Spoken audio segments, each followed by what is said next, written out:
लाल लाल चुकंदर तो आपने अक्सर सलाद के तौर पर खाया होगा। इसके कई फायदे हैं, जैसे कि इससे शारीरिक मजबूती तो मिलती ही है और उसी के साथ साथ स्टैमिना भी बढ़ता है। इसी के साथ ये बढ़ती उम्र में आपके ब्लड प्रेशर को कंट्रोल में रखते हुए आपके मस्तिष्क को भी स्वस्थ रखने में मदद करता है। लेकिन इन फायदों के अलावा भी चुकंदर खाने के कई बड़े फायदे हैं। दरअसल चुकंदर में बेटालिन्स नाम का एक नेचुरल पिगमेंट पाया जाता है जो इसको गहरा और मजबूत रंग देता है।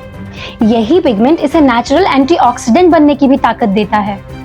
आपको ये जानकर हैरानी होगी कि कुछ साल पहले इटली में एक रिसर्च की गई थी जिसमें ये पाया गया था कि चुकंदर में कोलन कैंसर की कोशिकाओं को नष्ट करने की भी क्षमता होती है। चुकंदर की एक और खूबी है कि ये नाइट्रेट से भरपूर होता है।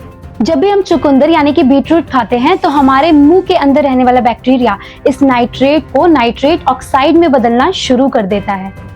एक्सपर्ट्स का कहना है कि ये नाइट्रिक ऑक्साइड हमारे बॉडी की खून की नली को चौड़ा कर देते हैं, जिससे हमारी बॉडी में खून आसानी से फ्लो कर सकता है। एक स्टडी का कहना है कि चुकंदर को रोज खाने से हमारे ब्लड प्रेशर पर भी फर्क पड़ता है और अगर ये गिरावट बरकरार रहती है तो स्ट्रोक और हार्ट अटैक पड़ने के जोखिम को 10% तक कम किया जा सकता है। ये चुकंदर हमारे मस्तिष्क के लिए भी बहुत लाभदायक होता है।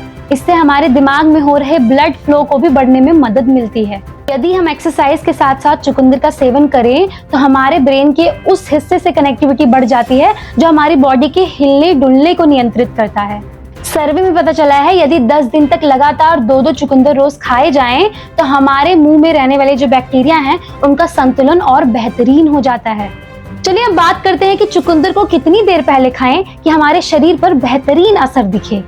स्टडीज के अकॉर्डिंग यदि खेल के प्रदर्शन में सुधार करना हो तो खेल शुरू होने के 2-3 घंटे पहले आपको चुकंदर खा लेना चाहिए, क्योंकि नाइट्रेट को खून में घुलने में थोड़ा समय लगता है। अब दूसरा सवाल जो आप जरूर पूछना चाहेंगे कि चुकंदर को कैसे खाएं कि इसका असर बहुत बेहतर हो। इसके लिए ये साफ साफ कहा जाता है कि यदि चुकंदर का ज्यादा फायदा उठाना है तो इसके लिए इसे कच्चा ही खाना चाहिए या फिर इसका आप जूस बनाकर भी पी सकते हैं। और यदि आप चुकंदर को उबालते भी हैं तो इसके उबले हुए पानी को फेंकना नहीं चाहिए, क्योंकि इसे भी आप खाने में इस्तेमाल कर सकते हैं। इसका सिंपल कारण ये है कि उबलते टाइम भी इसमें कितनी मात्रा में नाइट्रेट घुल जाता है। तो चुकंदर की ये हेल्दी जानकारी आपको कैसी लगी हमें कमेंट सेक्शन में जरूर बताइएगा। मैं एकता पांडे फिर मिलूंगी आपसे एक नई दिलचस्प वीडियो के साथ, और इस वीडियो को अपने फ्रेंड्स के साथ शेयर जरूर कीजिएगा।